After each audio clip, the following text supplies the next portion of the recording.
left us behind is I just came today from Queensland, where there was a prospect that they might be going back into lockdown again as a result of the spreading of the virus. And we all know what that means for people whose jobs get evaporated when the pandemic hits. And we're still dealing with the effects of the recession, but the government feels that it's time to pull out JobKeeper. So tomorrow, a whole lot of people are about to be pushed back onto unemployment benefits, which, as we know, are now back below the poverty line. That period where the government lifted JobSeeker to $1,100 because they knew they had to admit that that was what you needed to live on is almost being left behind as the government pushes more people back into poverty. But while we've been in that situation, while we've been in lockdown and while poverty has started to increase, there have been some other people and some other big corporations who've been doing very, very well for themselves. And that hasn't gone unnoticed as billionaires line up, for example, to get JobKeeper, that they then take they're first in line to take the public handouts and then go off and buy themselves new private jets with it or pay themselves millions of dollars bonuses at the same time as we've got people in this country living in poverty. Now, this all happens at a time like these crises that are coming and really starting to come to the surface now and getting the attention finally that they deserve, comes at a time when in politics, the parliament is actually now really finely balanced. And this is a really important thing. And we're going to go in a moment into our plan to fight for the future and our new initiatives that we've announced today that we're going to be pushing for. But just to set the scene, it's worth casting your mind back quickly to the last election. It seems like ages ago, and like a lot of stuff has happened in the time since then. But cast your mind back to the last election. Scott Morrison won the election against the odds. No one predicted he would do it, but he won it by a very thin margin. In fact, only by 2 seats. And of course, since then, we've seen Liberals and Nationals, sort of left, right and centre, start dropping off and potentially going and sitting on the crossbench. But going back to the last election, he only won by 2 seats. Now, those 2 seats, in those 2 seats, you had really, on a knife edge, a few hundred votes would have made a difference. They only won those 2 seats of Bass and Chisholm, one in Tasmania, one in Victoria, by 828 votes. So in other words, if 828 people had instead of voted for the Liberal Party, had come over and voted for the Greens, for example, and preference Labor, followed the how to vote card and preference Labor, Greens would be in balance of power right now. We would have a minority parliament right now. We're 828 votes away, as we speak, from a minority parliament where the Greens are in balance of power. And that is really, really significant because what that means is going into the next election, we are this close. We are this close to kicking the Liberals out and putting the Greens in balance of power. Now, you get, as many of you will know, when it comes election time, they say, oh, who's going to win, Liberal or Labor? Whilst it's going to be actually really achievable for us all to work together to kick Scott Morrison out and get those 828 votes and do it, at the other end of the spectrum, because there's so many of us crossbenchers sitting in Parliament at the moment, it's actually going to be quite a big challenge for the Labor Party to win a majority government in their own right. So much more achievable to kick Scott Morrison out, much harder for Labor to win a majority government. So mathematically, at the moment, looking at the way things are, the most likely outcome at the next election is, if you had the average swing, which is about 2.5%, the average result would result in this, in a shared power parliament, where each side had 72 seats and we sat in the middle with 6 seats and the Greens being part of that. Now, that's before we even go ahead and win some new lower house seats, which we're trying to do at this upcoming election. And the average swing puts the Greens in balance of power. And then, of course, in the Senate, where we stand a great chance of picking up some additional seats, we could be in balance of power there as well. So the point is this: the election is closer than we think. We're only a few hundred votes away at the moment from putting the Greens in balance of power. It's going to be very difficult for Labor to win in its own right, but very, very achievable. for us, let's say Scott Morrison calls the election in November. Well, by Christmas, the Greens could be in balance of power in both houses of parliament in this country. And when we're there are some big, big changes that we want to push for. And one of those is the plan that we announced today to make billionaires pay their fair share of tax. Because if we do that, we're going to be able to afford a lot of things that will make life better for everyday people in this country. And I think we've got a short little clip that we want to play you about what our plan is and just how well these billionaires are doing. And we've got Nick McKim, who's our economic justice spokesperson, who's going to take you through exactly how we plan to make the billionaires finally pay their fair share of tax when we're in balance of power after the next election.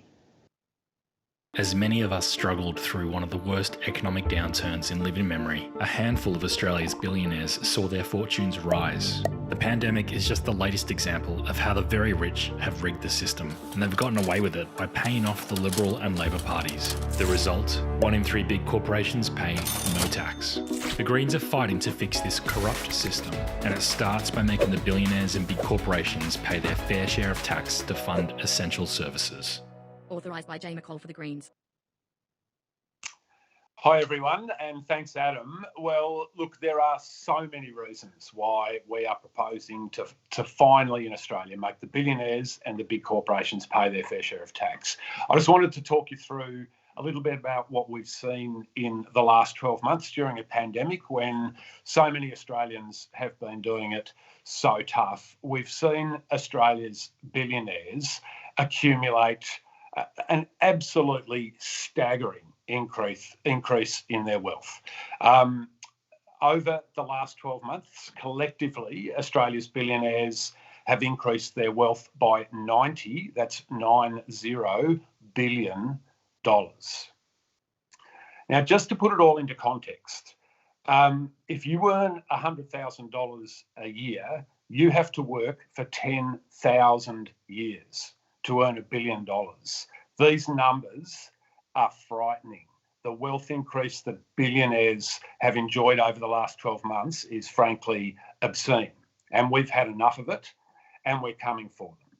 So I'll take you through the details of the tax a little bit later, but I also want to talk, we might have a slide there about wealth increase, and I'll hopefully pause to see if that comes up, but if not, I can tell you that someone like Clive Palmer, and we all know what he does with his money, increased his wealth by billions. And in fact, the billionaire who increased their wealth by the most, we believe, in the last 12 months during the pandemic is Gina Rinehart, who increased her wealth from $14 billion to $29 billion, more than doubled her wealth in the last 12 months. And we all know Gina Rinehart uses her power and her control and her influence to campaign for climate denial, to campaign for lower tax rates for the corporations that she profits from so much. But it's not just their wealth increase that we want to see action on. It's their control, their power, and their influence in politics. The institutionalised corruption of political donations, the revolving door where major party politicians know that if they do the job of the super wealthy and the big corporates in the parliament, they can roll out into a cushy job. We've seen it in the banking corporations, the mining corporations, we've seen it in the gaming corporations. It's regular and it is institutionalised corruption. And we also know that people like Rupert Murdoch and Gina Rinehart fund massive propaganda machines that pump out propaganda that supports their activities. And remember, these are extreme piles of wealth made by cooking the planet, made by destroying nature, made by blowing up priceless Aboriginal cultural heritage, and made by exploiting people. So it's fair to say there's been a class warfare underway in this country for 40 years, and the billionaire class is winning it. We've got a political and economic system set up to favour extreme concentrations of wealth, and we are going to put in place plans to make sure the billionaires and the big corporations pay their fair share of tax. And I think we'll take you through the details now. And I think it's a really critical point that it has made there, Nick, that this is about power. I mean, we're having a situation at the moment where wages are flatlining. There's 2 million people who don't have a job or don't have enough hours of work, and they're about to be plunged back into poverty.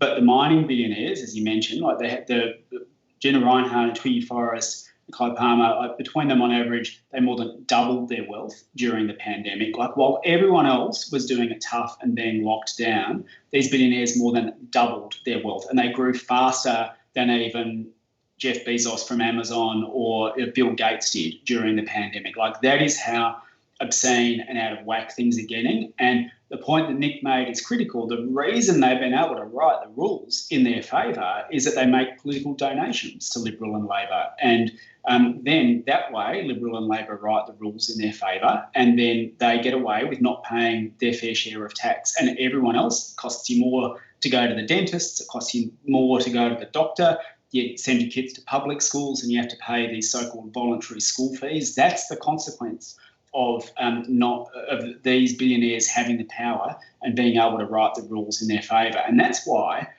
today we've been really excited to launch our vision for that we're going to take to the next election over the next 12 months to campaign to put us in balance of power. And that's our plan to fight for the future, to say there is an alternative to one where everyone else does it tough and can't afford basic, the healthcare that they need. But it's going to involve standing up to those billionaires who've made obscene wealth while everyone else was locked down.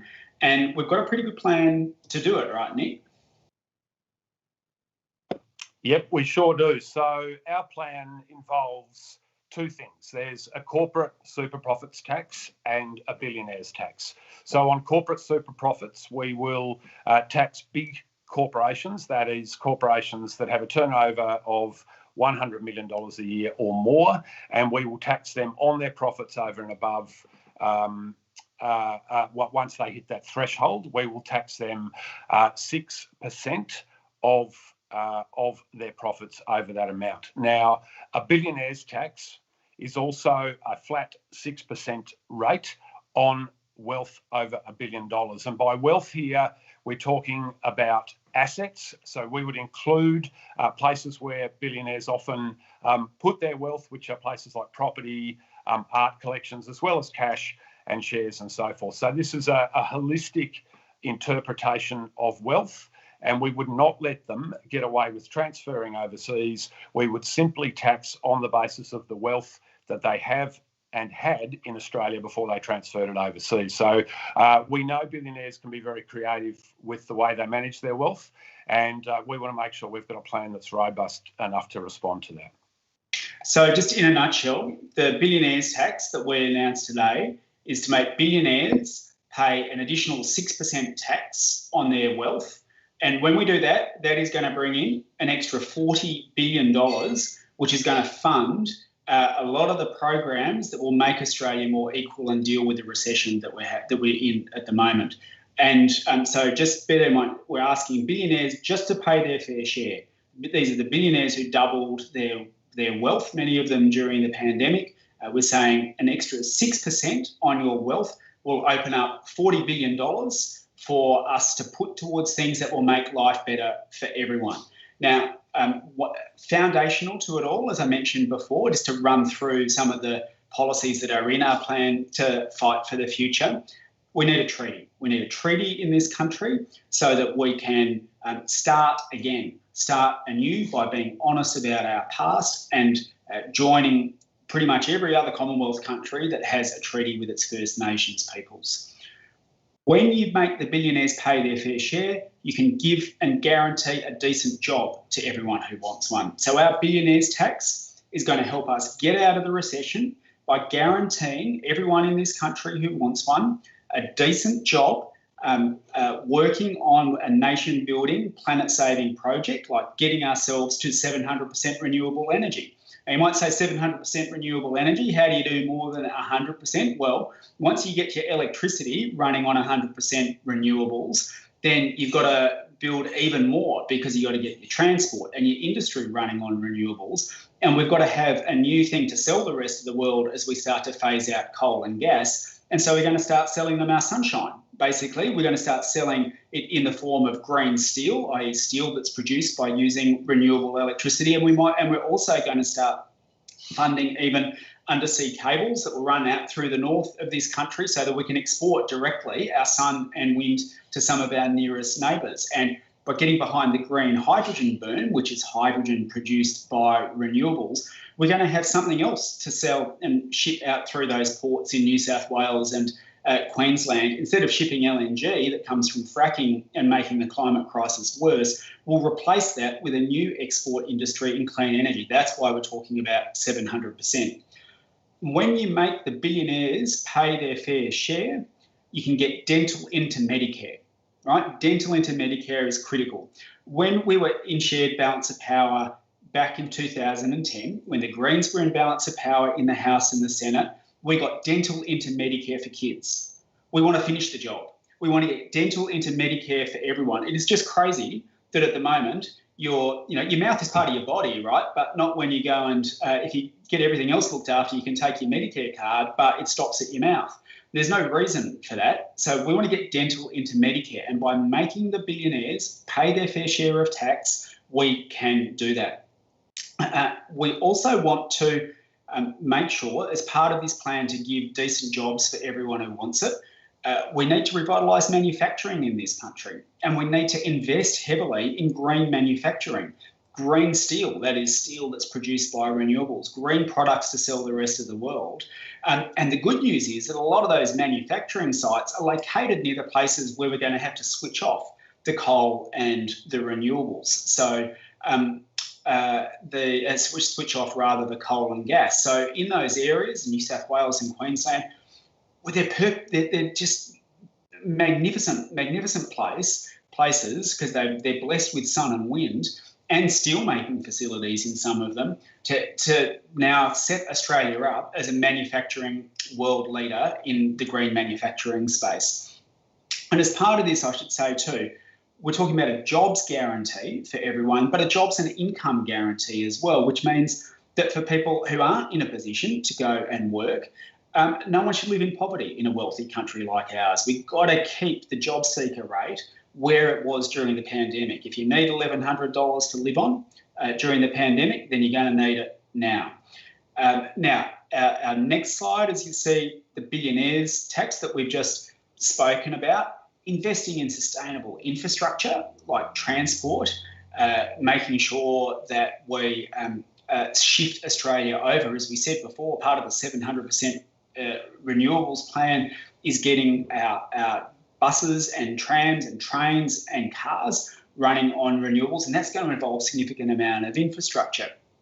One thing that is absolutely critical as we try and tackle not only the climate crisis but the inequality crisis as well is to deal with this completely cooked system of housing in Australia. Like, housing is completely out of control, especially down in Tasmania, I would venture to say. Nick, it's not that flash there right now, housing. Absolutely. Yeah, and so one of the things that we need to do to deal with the fact that rents are going up and house prices are going up is build more public and low-cost housing, right? Just build more public housing. And there's 100,000 people on the public housing waiting list. I deal every day, and my every day, with women who've got 3 kids who are homeless and have been homeless for about 5 years and still haven't got a spot in permanent public housing, right? And that's the governments have just stopped building public housing. As a result, not only are the waiting lists blowing out, not only is the homelessness crisis getting worse, but it drives rents up as well. Build more public housing, and you've got all this extra stock at the lower end of the market, and that takes the pressure off rents. It starts to drive down rents as well. And as we try and deal with a recession, you can employ apprentices, and there'll be, as we unveil our plan to build 1 million new public housing homes over the next decade, you will see the growth in jobs. 500,000 gets you about 40,000 new jobs plus 4,000 apprenticeships. So we want to double that. And when we make the billionaires pay their fair share, childcare and education can be free. It's been free in this country before. most of the politicians, or many of the politicians in Parliament, have free education. They just want to deny it to everyone else. Well, we'll make the billionaires and the big corporations pay their fair share so that education can be free again. And of course, none of this matters unless we also fight to make Australia more equal. Australia is becoming a bit too much like the United States, where inequality across all its dimensions is growing. We've got to fight to make sure Australia remains an equal society across every respect, and that means respecting people's rights. And that also includes aged care. Now, I just have a fundamental proposition that looking after people, especially our older members of society, shouldn't be run for profit. Right? Something is wrong in our society if there are executives driving Maseratis while older people are living in misery, which is what the Aged Care Royal Commission has uncovered and what we've seen. But there is no place for trying to make a profit out of looking after older people. It is a common public good. It should be run as a public good rather than being run for profit. And it certainly shouldn't be run for profit with the public subsidising it. Like those Maseratis that you see the aged care executives driving, the public's paying for them. You're paying for them. Sorry, I shouldn't point down the camera on there, but you're paying for them. That's basically the situation that we've got at the moment. The privatisation of aged care needs to be wound back. We need to make sure that the NDIS, and this is part of our Fight for the Future plan as well, the NDIS, the Disability Insurance Scheme, lives up to its full potential, which means it being fully funded, but also critically, everyone who's using the program needs to have access to their plans, and including their draft plans, and need to have some control over the services that are provided to them. And at the moment, I think the government's doing everything they can to try and get by on the cheap with the scheme, and we've got to make sure it's fully funded. Again, we can afford these things if we make the billionaires and big corporations pay their fair share. Lastly, a couple of things. We've got to make sure that we're in not just a climate crisis, but an environment crisis as well. And we're seeing extinction happening here in Australia. We're world leaders in mammal extinction, not a very good place to be sitting on the podium, but there's jobs in restoring nature, right? There's jobs in making our rivers swimmable again, and of recovering from the devastating bushfires that we've seen. So we want to make sure, as part of that plan that we've announced today, that we recover by investing in nature and investing in the jobs that come with that. And lastly, look, it's time that we had a better place and better re-engagement with the world, where we're not known as the climate deniers down south who continually just do whatever the United States asks us to, but instead we chart our own course in the world. And that doesn't mean being isolationist. We know with the global climate crisis that we have to deal with so many of these challenges globally. Just look at the pandemic. We've got to deal with all of that globally. But we've also got to make sure that we're not just doing the bidding of other countries. And as we're seeing at the moment, it actually gets us into all sorts of trouble when we follow Donald Trump's re-election campaign and start taking the world stage and bad-mouthing other countries just because Donald Trump asks us to. It doesn't end very well for countries like Australia. So we've got to start charting our own independent course. So that's the outline of our Fight for the Future plan. And there'll be a link. It's greens.org.au/future if you want to see what's in our plan. There's a lot more to come between now and the election, but we want to make it clear and just put the line in the sand now that at the next election, we can kick the Liberals out, put the Greens in balance of power, and then make the billionaires and big corporations pay their fair share of tax so that we can afford these plans like getting dental into Medicare for everyone, making education free for everyone, and giving a decent job for everyone who wants it, and making sure that no one in this country lives in poverty. That is the guts of it, and we can make it happen. And there's some really, really great questions that are coming in. And one for you, Nick, I'll throw it over to you, that's coming from Eileen. How do you stop this toxic LNP from making laws which are to the detriment of the working class? How do you educate people about these creeps when the media is so skewed? Yeah, good question, Eileen.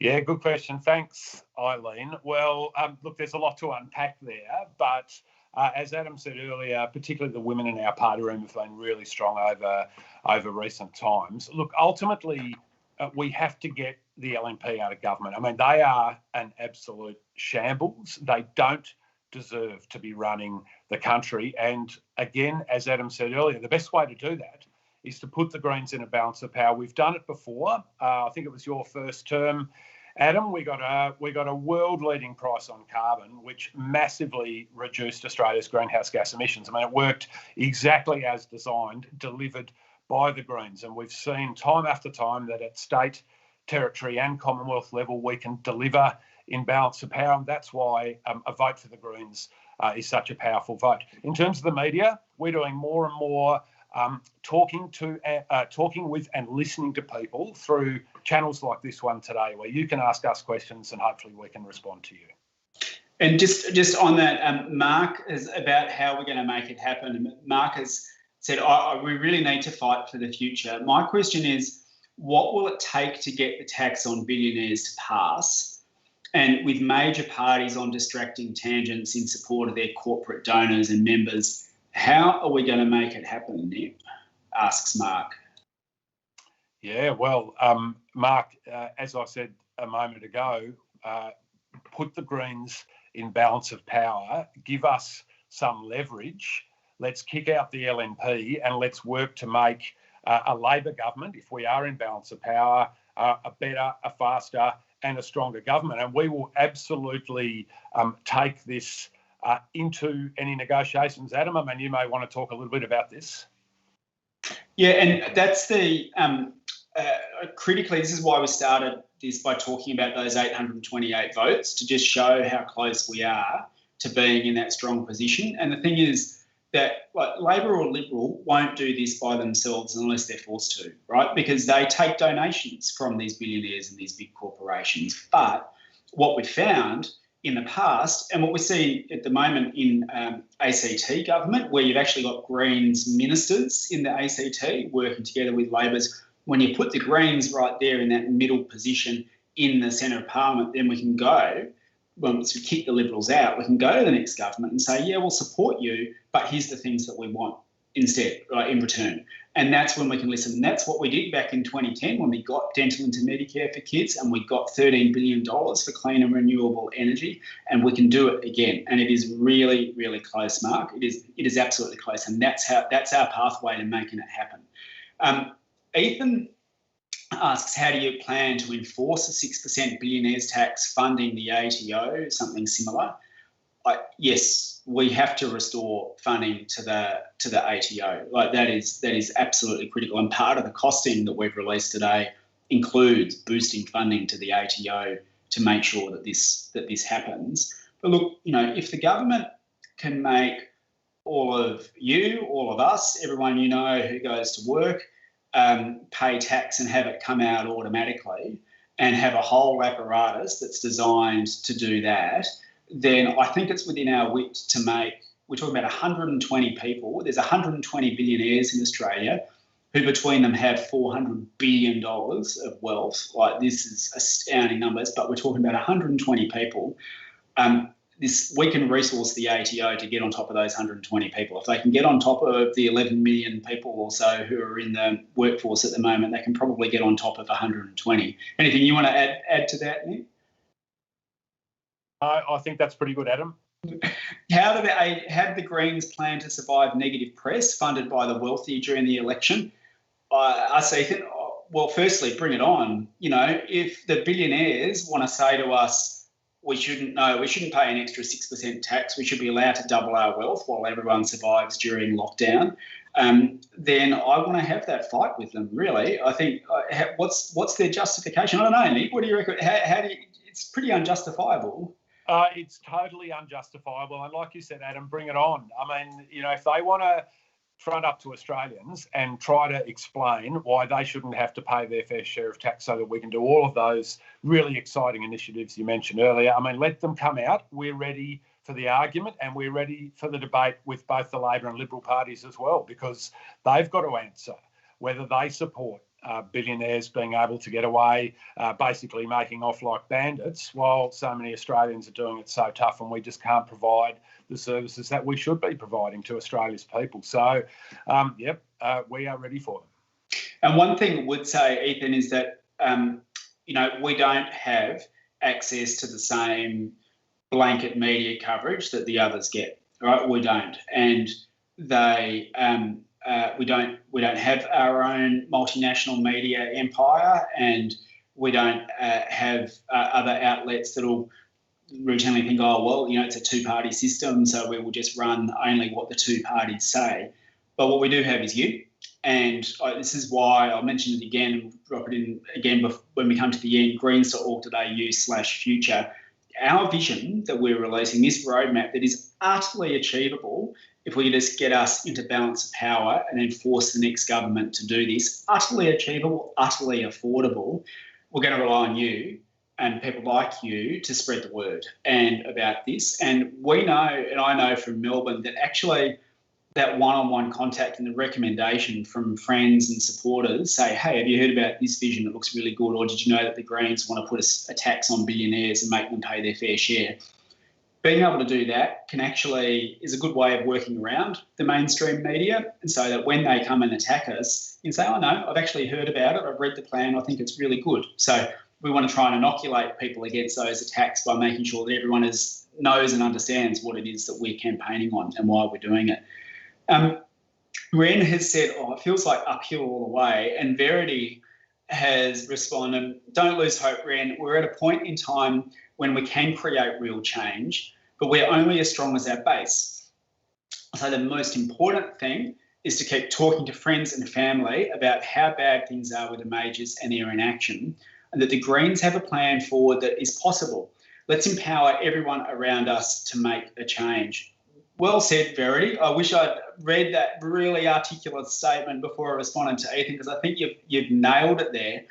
And it's just worth remembering we did it before. In 2010, it seems like a while ago, we were in balance of power in both houses and we got stuff done. And in the ACT, they're getting stuff done. Nick's been in this position of being in balance of power in the Tasmanian Parliament and got stuff done. And Nick, you might want to share a couple of sort of the big achievements and major progress that you made there, because it's happened before in Australia, it's happening right now, and it is a pathway to change, and we are so close, 828 votes away.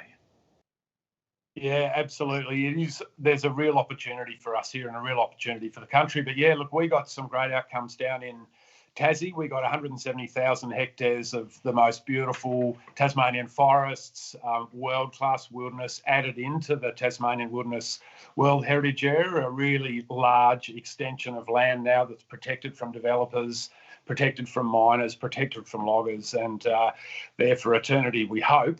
But also we did massive energy efficiency solar panel installations on Tasmania's public housing stock. We did the same on all the education stock where I was Minister for Education, significant investments there. We saw a turnaround in our educational outcomes. Look, I could go on, but the point is the Greens can deliver, and we have delivered, and we will deliver if we get put back into that position again. And just one last question that's coming from Craig. What do you think what the Europeans are doing with the price on carbon? Look, the Europeans, they realised that the recovery from the pandemic was going to be a green recovery, and they put in place their Green Deal, and critically, they put in place some targets across the European Union to say that by 2030, in 10 years, they want to cut their pollution by more than half, by more than 50%. And meanwhile, here in Australia, and one of the mechanisms for doing that was by making the polluters pay a price on carbon. And, that scheme's gone up and down over time, and there's been some really good bits about it and some bits that have needed to be fixed. But the general point is that the Europeans kind of get it, that we need to act in the next decade if we're to have any chance of turning the ship around. And increasingly, hopefully, Joe Biden seems to be suggesting that he gets that as well. And he summoned Scott Morrison to a special summit of world leaders next month.